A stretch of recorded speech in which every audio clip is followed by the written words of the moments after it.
Right, this is Danny Moralee, Unit 17, Psychology for Sports Performance, Task 4, Group Dynamics. He's going to attempt to identify, explain and analyse 4 different factors that affect group dynamics. He's going to talk about the Ringleman effect, task and social cohesion, social loafing and Steiner's model. Okay, Danny, you are manager of Liverpool FC. Andy Goodgen here, Sky Sports News. There's been a bit of a fallout in the Liverpool team. Is that something to do with the Ringleman effect? Can you talk to me about that? Yeah, it's to do with because the individuals aren't trying as hard because they're relying on the bigger players such as Steven Gerrard.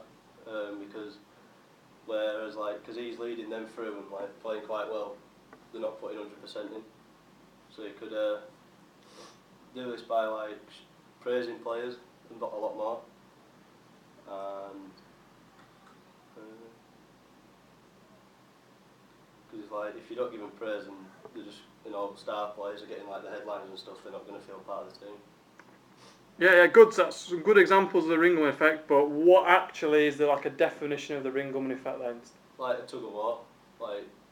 If you're on your own, you're going to perform at 100% because you know it's all your effort. But then when there's 4 or 5 of you, you're going to really rely on their strength as well. So Lucas as well. For Liverpool, he don't really stand out as much. So he don't really get that much praise because there's Gerrard and Coutinho and stuff around him. Right, so do you think he's not putting as much effort in then? Oh, he will be, but it just won't look like he is. Alright.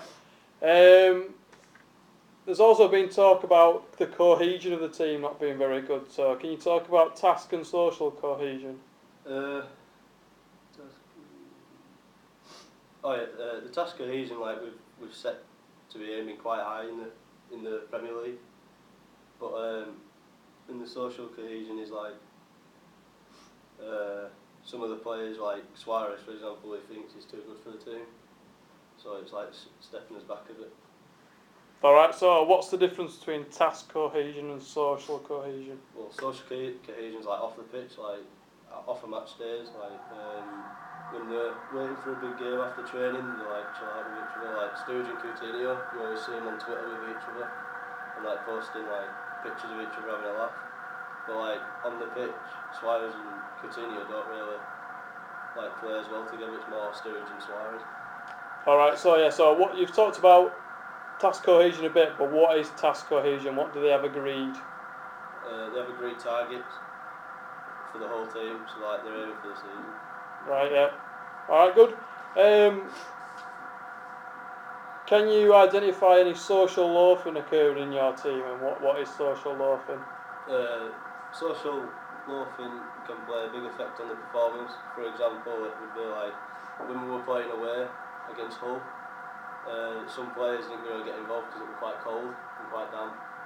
So the players, most of the foreign players, such as Enrique, because he's obviously Spanish, he's used to the hot weather, but because he's in England, it was cold, so he didn't really want to know, which didn't really help the team as much. Yeah, so what is social loafing then? So that was a good example. So what is social loafing? Social loafing is when they it's just they don't have an impact on the game. They're walking around they don't want to be there, and then they're just relying on other people to do it for them. All right, okay. And then finally we got Steiner's model.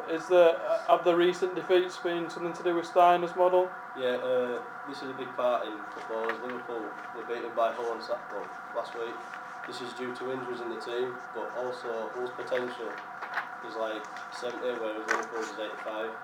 But because we was brought down to Hull's level, we didn't really play that well. And Hull didn't have any faulty processes, and they had a strong 11. So because we're missing players like Sterling and stuff for the wing, we missed him a lot. So the players relied on Steven Gerrard, but this shouldn't happen in any other situation. All right, good. So have we got anything else to say, Danny? No, that's it. No. All right. Cheers.